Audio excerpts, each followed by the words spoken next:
SAR forms உடைய update data இன்னைக்கு வெளியே வந்துருச்சு. ஆனா அது எப்படி டவுன்லோட் பண்ணுன்னு சொல்லி எல்லாருக்குமே கன்ஃபியூஷனா இருக்கு. இந்த வீடியோல அதை எப்படி டவுன்லோட் பண்ணலான்னு சொல்லி சிம்பிளா பார்க்கலாம் வாங்க. ஃபர்ஸ்ட் நீங்க கூகுள்லயே ஏதோ ஒரு வெப்சைட்லயோ எலக்ட்ரோல் சர்வீஸ்ன்னு சொல்லக்கூடிய ஒரு வெப்சைட் நீங்க டைப் பண்ணீங்கன்னு சொன்னா ஃபர்ஸ்ட் அதான் ரிஃப்ளெக்ட் ஆகும். அதற்குள்ள போன உடனே உங்களுக்கு ஒரு ஹோம் பேஜ் வரும். அந்த ஹோம் பேஜ்ல சர்ச் யுவர் எலக்ட்ரோல் நேம் அப்படின்னு சொல்லி ஒரு இடம் வரும். அதை நீங்க கிளிக் பண்ணுங்க. உங்களுடைய நேம் என்டர் பண்ண உடனே அடுத்து ஒரு ஸ்கிரீன் ஓப்பன் ஆகும். அந்த ஸ்கிரீன்ல நீங்க உங்களுடைய எஸ்ஏஆர் டேட்டாவை டவுன்லோட் பண்ணலாம். ஆனா அதுல ஒரு சில விஷயங்கள்லாம் இருக்குது. என்ன அப்படின்னா உங்களுடைய எபிக் நம்பர் மட்டும் போட்டாலுமே சிலருக்கு டவுன்லோட் ஆகிடும். இல்ல எபிக் நம்பர் போட்டும் வரல, லாங்குவேஜும் ஸ்டேட்டும் நீங்க செலக்ட் பண்ற மாதிரி இருக்கும். அப்ப சில பேருக்கு டவுன்லோட் ஆகும். இப்படியும் டவுன்லோட் ஆகலன்னு சொன்னா உங்களுடைய ரெஜிஸ்டர்ட் ஃபோன் நம்பர் ஓட்டர் ஐடியில் கூடிய அந்த ஃபோன் நம்பரை போட்டு உங்களுடைய எஸ்ஐஆர் டேட்டாவை டவுன்லோட் பண்ணலாம். இல்ல அப்படின்னு சொன்னா உங்களுடைய பர்சனல் டேட்டா, உங்களுடைய நேம், உங்களுடைய ரிலேட்டிவ் நேம், உங்களுடைய டேட் ஆஃப் பர்த், இந்த மாதிரி ஒரு ஆப்ஷன் இருக்கும்.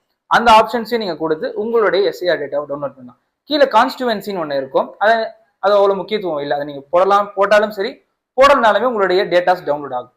இது நீங்க கிராஸ் வெரிஃபை பண்ணணும், என்னுடைய எஸ்ஐஆர் டேட்டா கரெக்டா தான் இருக்கு அப்படின்னு சொன்னா நீங்க ஒரு விஷயத்த பண்ணலாம். இன்னொரு டேப் ஓபன் பண்ணி election.tn.gov.in இந்த வெப்சைட்டுக்குள்ள போனீங்கன்னா எஸ்ஐஆர் 2026 அப்படின்னு சொல்லி ஒரு டிராஃப்ட் ஒன்று இருக்கும். அதுக்குள்ள போயிட்டு உங்களுடைய ஸ்டேட், உங்களுடைய டிஸ்ட்ரிக்ட், உங்களுடைய கான்ஸ்டிடுவன்சி, அந்த நம்பர், அதுல பார்ட் நம்பர், பார்ட் நேம் அப்படின்னு இருக்கும். அதுல பார்ட் நம்பரை மட்டும் நீங்க கீழே இருக்க அந்த ஆப்ஷன்ல கொடுத்தீங்கன்னு சொன்னீங்கன்னா உங்களுடைய கரெக்டான கான்ஸ்டிடுவன்சி அந்த தாலுக்கா ஓப்பன் ஆயிடும். அதற்குள்ள போய் உங்களுடைய அந்த முதல்ல நீங்க எடுத்த எஸ்ஐஆர் டேட்டால ஒரு சீரியல் நம்பர் இருக்கும். அந்த சீரியல் நம்பர்ல இந்த சீரியல் நம்பர் ரெண்டும் மேட்ச் ஆகுதா, உங்க நேம் இதுல ரிஃப்ளெக்ட் ஆகுதான்னு பாத்துக்கிட்டீங்கன்னா அப்ப உங்களுக்கு கிராஸ் வெரிஃபை ஆயிடும், உங்களுடைய டேட்டா எஸ்ஐஆர்ல இருக்குது.